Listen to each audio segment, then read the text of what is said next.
De volta com o Educador Entrevista, converso agora com o professor Dr. Edson Barros. Professor, gratidão pela participação conosco, boa tarde. Boa tarde, é um prazer poder participar, poder colaborar e trazer informações. Bom, nós estamos nessa semana, conversando com alguns professores de várias áreas do Claretiano, numa prévia também do Movimento Batatais, porque quando a gente fala de prática física, seja ela qual for, a gente tem cada vez mais o conceito dessa interdisciplinariedade, da importância da variedade dos profissionais para avaliação, acompanhamento de uma prática física com qualidade, e isso tem se mostrado cada vez mais como o caminho correto.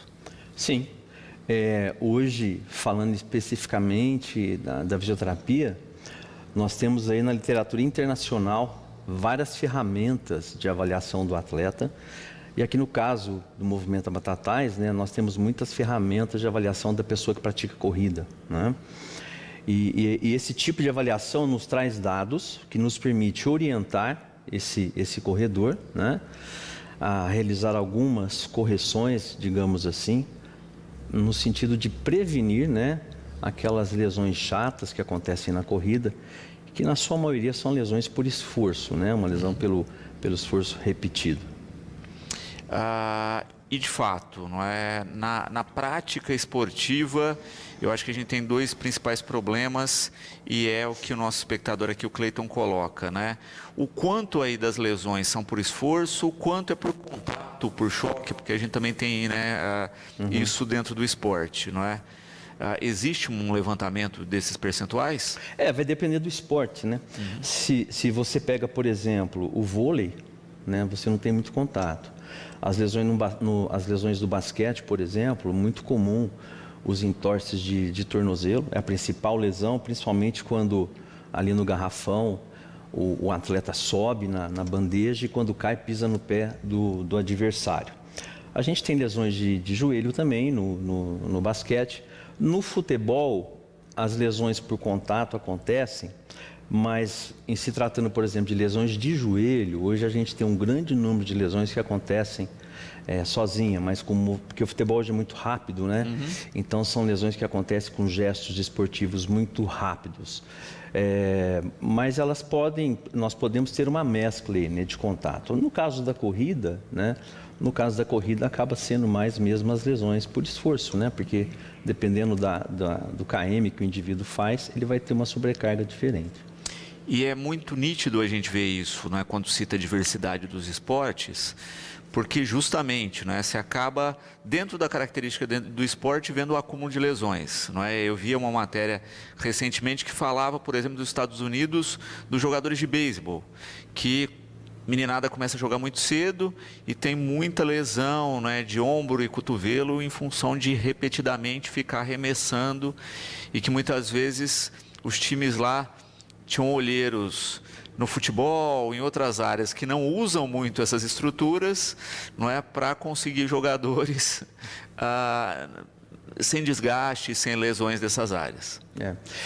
No que diz respeito aí à criança desportista, é um capítulo à parte, Os Estados Unidos, ele é muito bom em ciência, em estudos, mesmo porque ele produz muito material no esporte, O esporte lá é muito incentivado, Então, um grande número de estudos que nós temos sobre lesões vem dos Estados Unidos.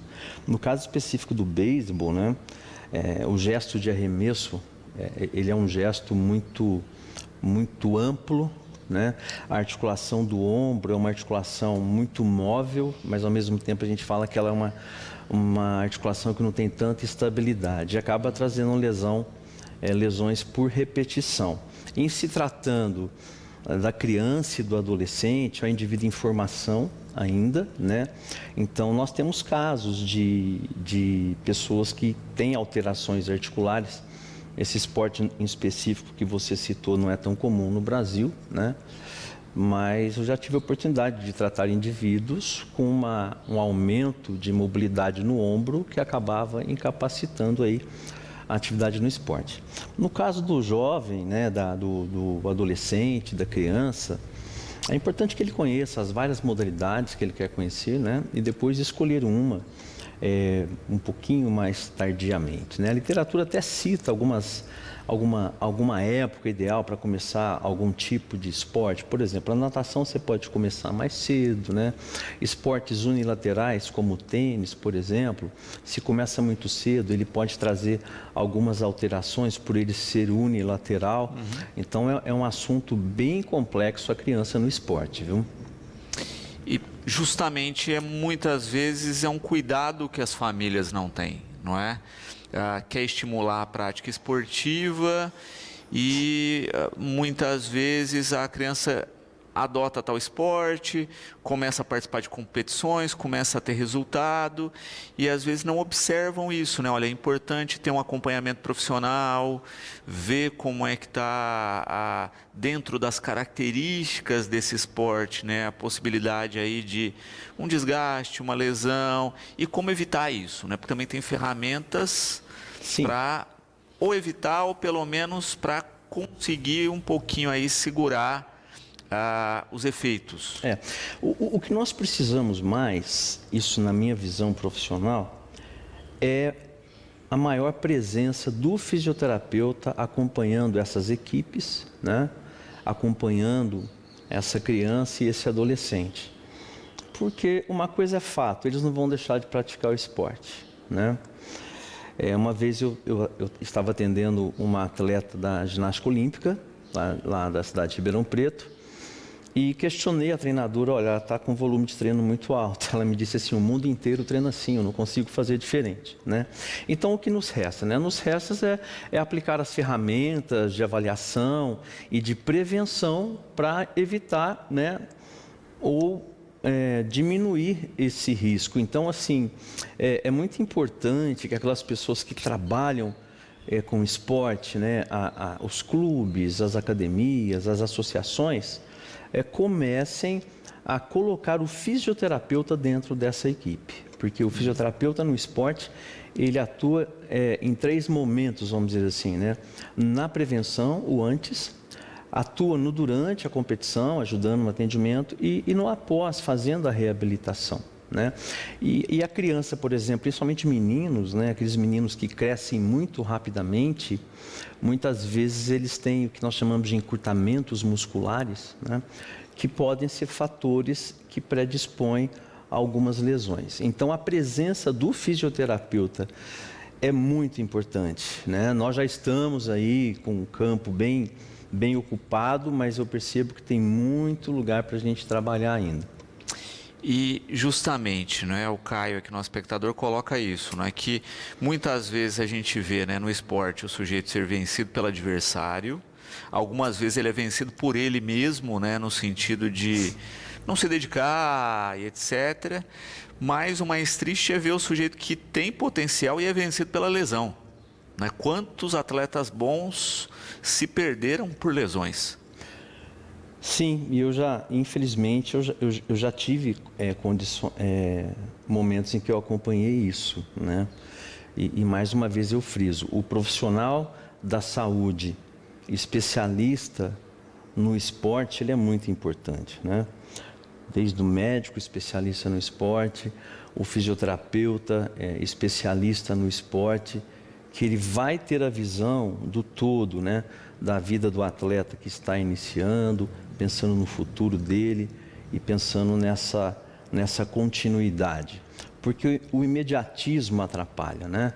O resultado, a pressa do resultado e às vezes até a vontade do garoto de se mostrar, né?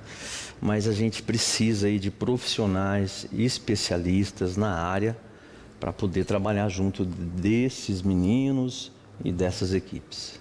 E quero aproveitar aqui uma questão do Ivan, que também é interessante, não é? Que de certa forma a gente abriu isso no último bloco, que é uma coisa extremamente comum do brasileiro relacionada à saúde, que é a questão da saúde preventiva, não é? No Brasil, raramente a gente pensa em saúde como uma ação preventiva, não é? Procura o médico quando tem dor e não com regularidade, a mesma coisa com os dentistas, etc. Se a gente for pensar em fisioterapia preventiva, então, é uma raridade quem vai procurar um profissional. Infelizmente é. Infelizmente é. por questões talvez de falta de conhecimento, falta né, de informação. Então, por isso que eu acho que momentos como esse são muito importantes, né? E também por questão de custo, né? Por exemplo, se você for pensar em convênios médicos, eles não dão a fisioterapia como forma preventiva, né? O convênio vai liberar a fisioterapia para tratamento, né? Já está ótimo, né? Não estou me queixando disso. Então, o trabalho de prevenção, principalmente no esporte, ele acaba ficando por conta do indivíduo, né? Então, ele acaba priorizando o treinamento dele e acaba buscando mesmo depois de ter sofrido aí uma lesão ou uma dor, né? Mas, assim, especificamente, falando aí da corrida, que nós estamos aí às vésperas do movimento Batatais, né? Como eu disse, nós temos instrumentos de avaliação que podem orientar o corredor a fazer algumas correções sozinhos mesmo em sua casa, né? Para evitar algumas lesões. Inclusive, é o que nós vamos fazer aí a partir da semana que vem, os interessados lá na clínica do Claretiano Centro Universitário, de segunda a quinta, a partir das 13h30. Quem tiver interessado é só ligar lá no 3660-1779 e fazer o agendamento, que nós vamos fazer uma avaliação funcional, né? E trazer orientações para esses indivíduos. Podem ficar tranquilos que na avaliação nós não vamos impedir ninguém de correr, né? São testes que vão mostrar alguns detalhes, um acabamento que precisa ser feito, né, para que ele tenha uma longevidade aí na sua vida de corredor. Muito bom. E de fato é isso, não é? Muitas vezes as pessoas protelam ou evitam achando que vão ser proibidas da prática, não é? Quando muitas vezes vão receber de fato uma orientação para fazer de uma maneira melhor e para de fato estender essa prática ao longo da vida. Sim. Se tem uma coisa que nós fisioterapeutas não fazemos é impedir o indivíduo de fazer alguma atividade, né? Nós sabemos que movimento é vida, não é? Então, assim, nós fisioterapeutas somos profissionais do movimento e as nossas avaliações e os nossos métodos são para facilitar isso, né? Para promover esse movimento. Então, assim, uma coisa que coloca muito medo aí nos atletas, nos corredores, é as famosas tendinites, né? Que na literatura hoje o nome usado é tendinopatia, porque carece aí de uma existência de um processo inflamatório muito claro, né? Mas nas tendinopatias, por exemplo, o que nós fazemos é pedir para reduzir carga, por exemplo, mas não para eliminar carga, né? E porque o repouso total, ele não é bom. Então, assim, mais uma vez frisando, né? A fisioterapia preventiva no esporte, ela vai proporcionar uma prática mais segura e um período mais longo de prática, principalmente aí na corrida. E de fato, não é? Muitas vezes a pessoa fala assim, mas eu só estou caminhando, como é que eu posso estar fazendo algo errado? Mas pode? Pode porque ela pode ter alguma alteração muscular, alguma alteração articular e depois na caminhada ela acaba sentindo alguma dor e fala, não entendo, eu só estou caminhando, né? Mas assim, nós temos pessoas que nunca vão sentir nada, mas nós temos pessoas que por causa de um déficit muscular podem sentir uma dor, um incômodo, né? E muitas vezes, tanto a caminhada como a corrida, ele é um esporte muito democrático. Você coloca lá um tênis, um short, uma camiseta e vai andar, né? Agora, o limite disso, né, que você pode fazer, né? Então, por exemplo, o indivíduo resolve caminhar e ele resolve iniciar a caminhada numa subida. Isso já leva o corpo dele a um esforço diferente, né? Pouco tempo atrás nós avaliamos uma pessoa que estava com dores aí no joelho porque tinha começado a fazer corrida numa avenida que era descida, né? Então, assim, parece que é fácil correr na descida, mas o seu corpo utiliza ferramentas para te controlar na descida que acaba trazendo algum estresse, né? Então, assim, até para uma caminhada, todo mundo sabe, você precisa consultar um médico, né? Um cardiologista, um endocrinologista, isso é muito importante, mas é bom colocar agora aí também na rotina a consulta de um fisioterapeuta no esporte para fazer uma avaliação funcional.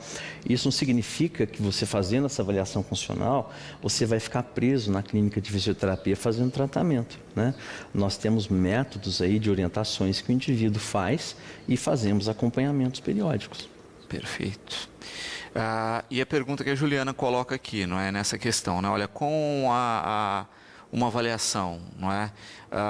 Eu vou compreender melhor como fazer certinho o meu exercício, em carga, etc.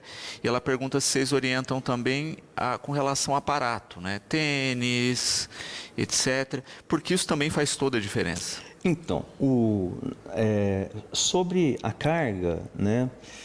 Geralmente a gente trabalha junto aí com o profissional da educação física, que é um profissional muito apto a falar de cargas, né, de treinamento. Mas nós podemos sim, por exemplo, na avaliação da corrida, às vezes uma mudança de cadência na corrida, né? Se você aumenta a cadência ou diminui a cadência, você diminui o impacto que você tem aí no solo e pode diminuir a predisposição às lesões. Em relação ao tênis, né, não existe evidência hoje forte na literatura de que um tênis seja superior ao outro, né? Inclusive, nessa avaliação funcional, nós vamos fazer o tipo de pisada do indivíduo, né, para ele entender como que é o pé dele, mas assim, também não há evidência de que você ir na loja, fazer aqueles testes que a loja faz e te indicar o tênis, não há evidência científica de que isso seja adequado. E sobre o tênis, já adiantando, você tem que usar um tênis que seja confortável para você, né? O ideal é que a loja permita você experimentar o tênis, né? E você sentir que aquele tênis seja confortável. É claro que a indústria do tênis, ela faz o marketing, né? Mas nós temos que tomar cuidado com esse marketing, porque nós temos inclusive relatos de marketing que foram feitos a respeito de um tênis que surgiu há algum tempo aí, e muitas pessoas entraram na onda desse tênis e hoje essa empresa está sofrendo vários processos a respeito disso por propaganda enganosa. Então, sobre o tênis, que eu te digo é o seguinte: procure um tênis confortável, um tênis bom, né? Experimente esse tênis antes, tá? Não vai fazer uma corrida longa com um tênis novo, né?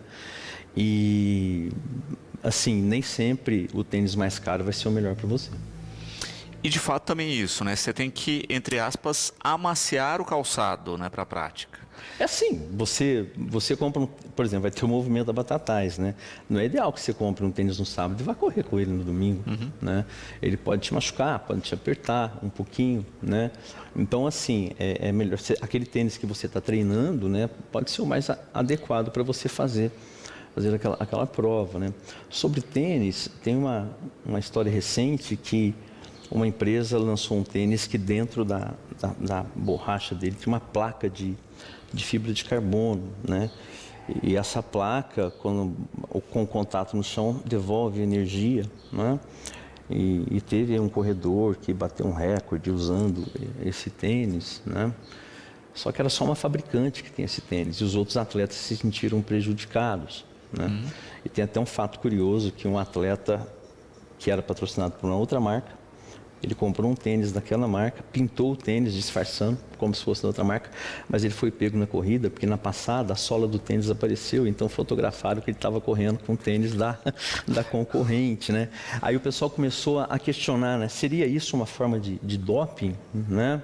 Mas então hoje várias indústrias têm esse tênis aí, começam a vender esse tênis com essa placa aí de fibra de carbono, que ajuda um pouquinho na performance, mas a respeito, pode ou não pode? É como antigamente surgiram aqueles macacões de natação. Sim. Que tiravam o atrito, eles foram proibidos, né? Eles foram proibidos. Então vamos aguardar o que acontece em relação ao tênis. Mas um tênis confortável e adequado a você é a melhor escolha. Se você tem uma alteração no pé, né? Por exemplo, se O médico um dia te falou, você tem um pé chato, você tem um pé cavo, um pé plano, né? A classificação não é tão simples assim, pé plano ou pé cavo. Nós temos graduações dessas alterações. E o mais correto hoje é que você procure um profissional que faça uma palmilha personalizada para o teu pé. Aí você coloca essa palmilha no seu tênis, né? Você faz um período de teste e então você pode então correr mais tranquilo. Não que a palmilha, a literatura também não fala que a palmilha resolva tudo, mas uma palmilha personalizada, ela pode ajudar num período de tratamento, né? Para você depois continuar a tua vida. Mas tudo está no nosso corpo, né? Tudo está no nosso corpo. O nosso pé, o nosso tornozelo, ele precisa ter uma anatomia boa. E ele foi concebido assim, é uma obra de engenharia muito bonita, né? O pé, ele ao mesmo tempo que ele tem capacidade de amortecer o impacto, ele tem força de fazer uma impulsão para a corrida. Então, assim, é uma obra muito, muito bem feita. Então, o que a gente tem que fazer? Cuidar disso. Então, é aquilo que eu falei, na avaliação funcional, nós temos condições de ver o que está faltando, o que está desequilibrado, orientar, né, para que você possa, então, ter uma vida desportiva tranquila. Um pouquinho a respeito do movimento Batatais e também das avaliações que o Claretiano está fazendo, né, para quem vai participar aí desse evento, não é? Ontem falávamos, né, da nutrição, que também está fazendo ações nesse sentido, e agora também da físio.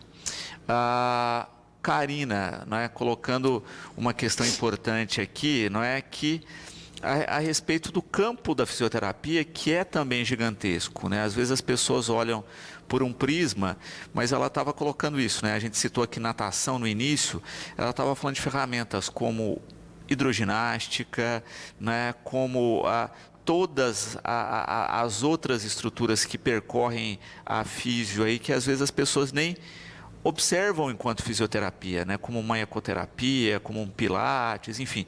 Há várias ações agregadas e que, para cada caso, potencializam e ajudam muito o paciente. Não, sim, o fisioterapeuta, além de atuar nas diversas áreas da saúde, né? Nós temos a pediatria, a geriatria, temos o fisioterapeuta hospitalar, fisioterapeuta na UTI, na oncologia, na ortopedia, e assim vai. E dentro de cada uma dessas áreas, nós temos muitas ferramentas, né?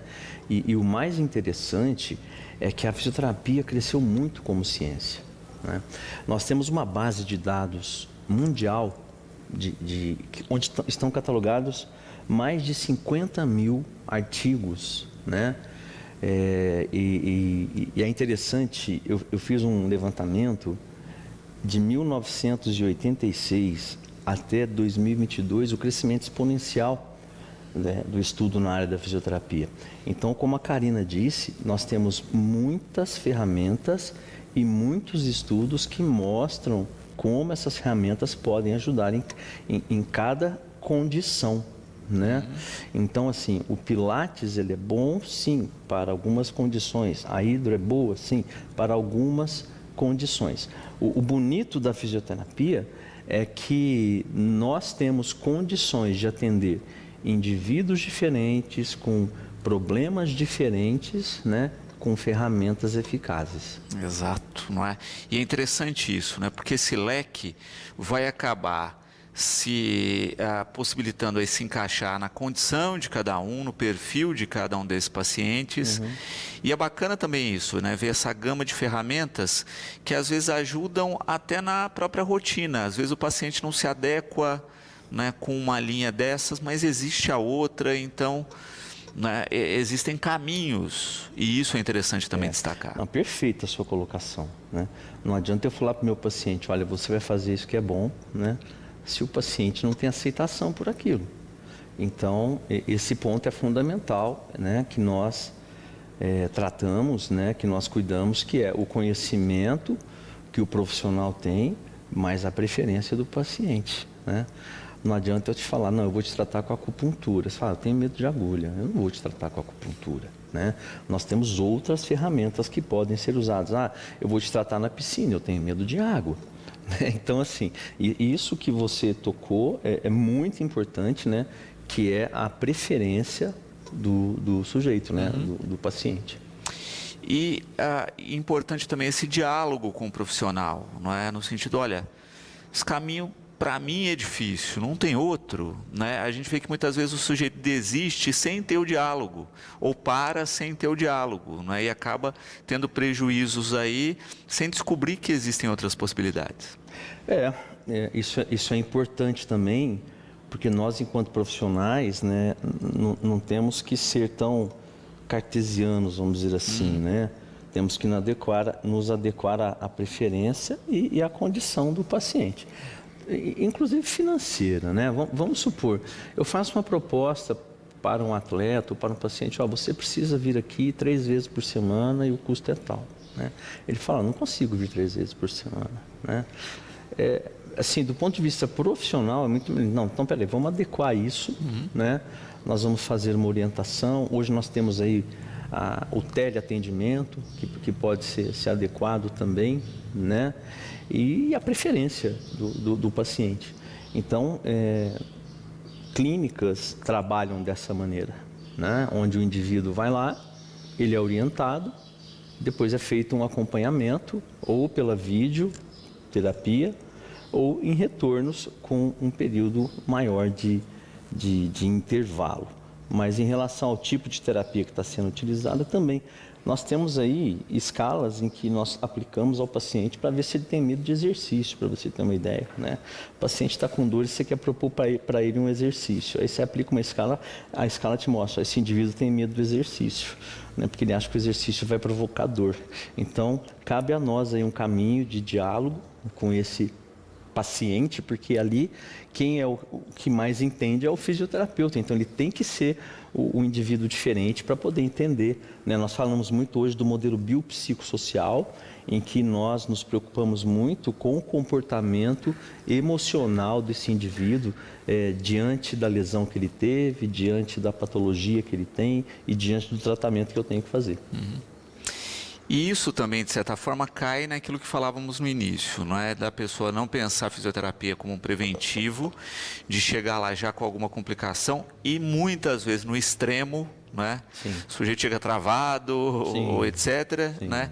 E é lógico que não é, vai ficar preocupado com a dor, não é? E às vezes você precisa de fato passar por um processozinho que vai doer, né, para ter o resultado. Né? E que muitas vezes o sujeito faz errado, né? Ele fica com medo da dor, aí ele não faz a prática física, aí ele perde massa muscular, aí complica mais o processo e cai no ciclo vicioso. Uma das coisas que mudou muito, por exemplo, hoje, é a dor lombar, né? Pacientes com dor lombar aguda, durante muito tempo era recomendado o repouso, né? E hoje a ciência mostra, o repouso total é o que tem de pior, né? Você não vai expor ele a um grau de dor que ele já está sofrendo, mas ele precisa se expor a alguma atividade, porque nós sabemos que o repouso absoluto piora, não é? Então é onde ele precisa aí do fisioterapeuta, que vai passar as orientações do que ele pode, do que ele não pode fazer e qual é aí, né, a fisioterapia, no caso a cinesioterapia, o recurso adequado. Mas nós de maneira nenhuma também expomos o indivíduo a um nível de dor que seja igual ao que ele está ou maior do que ele está, né? Nós tentamos trazer isso para uma condição mais tranquila. Mas o repouso, como eu te disse lá, voltando aos atletas, né, as tendinopatias, nós sabemos que o repouso ele não é o ideal, né? A não ser que haja uma ruptura do tendão, aí às vezes o indivíduo vai ter que partir para uma cirurgia, né? Mas por isso, buscar um fisioterapeuta especializado, de sua confiança, né? É muito importante. É muito importante para você ter uma vida saudável, para você ter uma atividade desportiva saudável, mais longeva, né? E é importante ter essa consciência hoje, não é? Porque ainda a gente ouve muito isso, né? Não, tem que fazer repouso. Não é? E entender que, como você citou, né, mesmo no caso de uma lesão, você vai sim ter um período de repouso em função de ação cirúrgica, etc. Mas depois você tem um trabalho fisioterápico pesado aí, não é? Para recuperar não só a lesão, mas também o que esse repouso causou. O que a gente fala muito é de repouso relativo, né? Então, por exemplo, se o indivíduo ele corre, né, e ele está com alguma dor, se ele parar de correr e andar, já é repouso para ele, né? Então, assim, o repouso relativo, é claro que cada caso a gente deve avaliar, né? Mas o repouso absoluto, dificilmente ele é a melhor solução. Por exemplo, um pós-operatório imediato, a gente já pode estar fazendo fisioterapia, né? O cara operou o pé, mas se você movimentar o joelho dele, já é bom, né? Então, assim, a fisioterapia, como eu disse, né, a ciência do movimento. Então, a gente briga pelo movimento sempre, né? E, de fato, a gente vê como o corpo reage, né? Porque muitas vezes a gente pensa na fisioterapia nessa questão da condição física, não quero usar o termo esportivo, mas física enquanto atividade, enquanto ação, né? E não só, não é? O que a gente percebeu, por exemplo, nesse período pandemia, Covid, não é? As UTIs e as estruturas que contavam com profissionais de fisioterapia tiveram um quadro de recuperação muito melhor de pacientes em estado grave, né? Então atuava também numa condição, não é, de debilidade viral, etc., enquanto ferramenta de recuperação. A pandemia trouxe aí vários aprendizados para nós, né?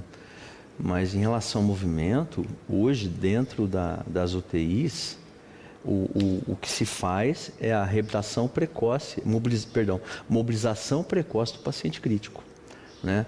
O paciente crítico na UTI, os fisioterapeutas especializados na área já fazem mobilização precoce nesses indivíduos, porque os estudos mostram que a mobilização precoce ela acelera a recuperação. Isso foi feito aí na época da Covid, dentro do possível, e é feito hoje. Aqui, por exemplo, né, destacando a Santa Casa de Batatais, dentro da nossa da UTI da Santa Casa, nós temos ali uma profissional, a doutora Jaqueline, né, que é responsável ali pela fisioterapia da UTI e que aplica esses protocolos de mobilização precoce já há algum tempo, né? Então, é aquilo que eu falei, a fisioterapia é movimento sempre. Exato. E com resultado, né, com recuperação mais ágil, com qualidade.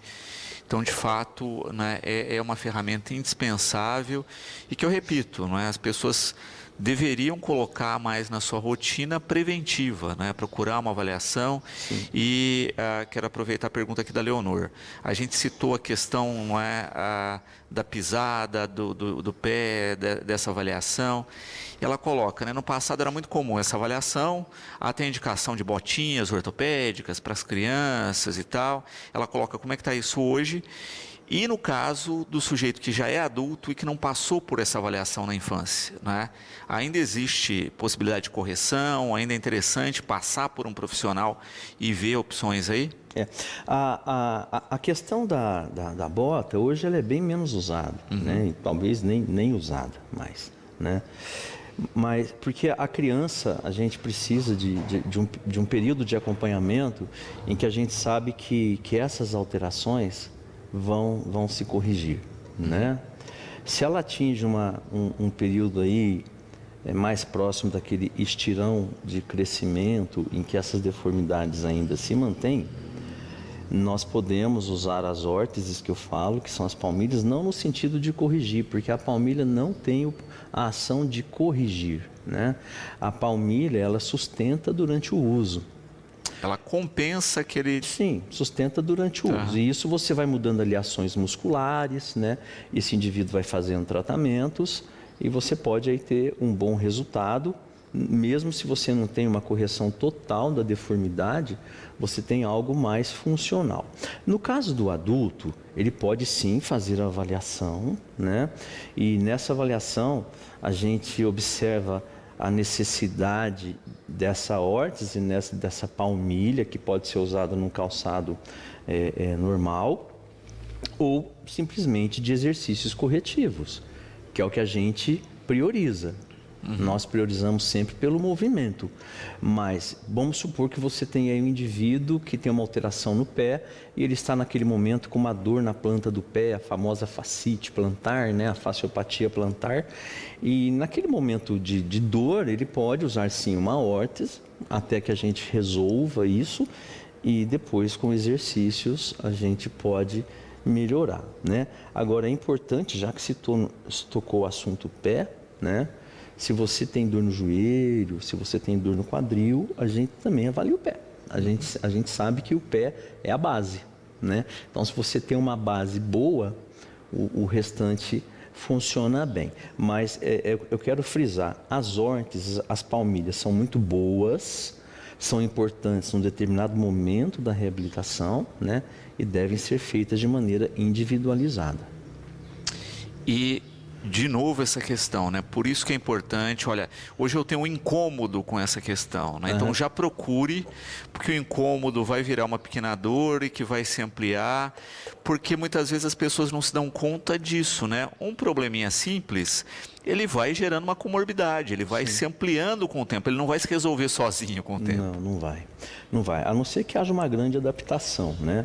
Mas assim, é importante a população saber o seguinte, que o fisioterapeuta, ele é profissional de primeiro contato, né? Então, você pode procurar o seu fisioterapeuta e ele tem condições e ferramentas para te avaliar e ver a necessidade de você buscar um outro profissional ou se ele tem condições de te atender a partir dali, né?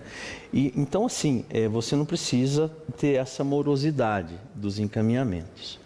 Agora, é uma pena, né? Aqui em Batatais, nós temos a nossa clínica multidisciplinar, que faz atendimento nas diversas áreas da saúde, e a população de Batatais, então, tem essa possibilidade, mas nós ainda não temos, assim, programas que fazem isso, né?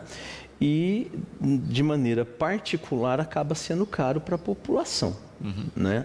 Mas também é a questão de prioridades, né? A gente vê que às vezes gasta-se muito com algumas coisas e esquece aí de cuidar do próprio corpo, de si mesmo, né? Mas assim, a prevenção sempre é o melhor remédio, né? Uma dor na coluna que surgiu um dia, né? Você pode ter ela de novo, né?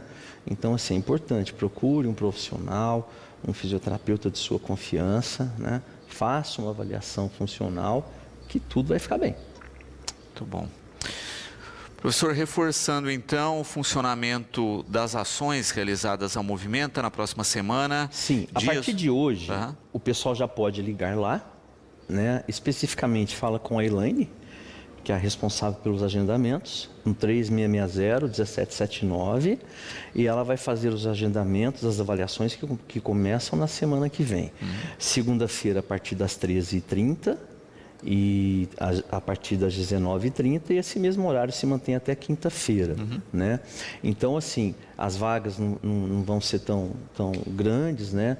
Então, se o pessoal já quiser começar a ligar hoje até às 17 horas e amanhã das 7 da manhã às 17 horas, já deixar o agendamento para a semana que vem. Mas na semana que vem também, quem ligar na segunda, se tiver vaga na segunda, já faz ou marca até quinta-feira, que vai ser um prazer receber vocês lá, viu, corredores de Batatais, né? E de região, né, também, né? Sem dúvida. Vai ser muito legal, porque a gente gosta da fisioterapia, a gente gosta do esporte e a gente quer divulgar o que essa profissão linda pode fazer.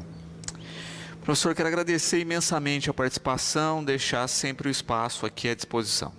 O prazer foi meu, foi muito bacana, né? Essas conversas esclarecedoras para a população, eu acho que ao longo do tempo vai melhorando cada vez mais nossa saúde, né? Tá bom? Foi um prazer.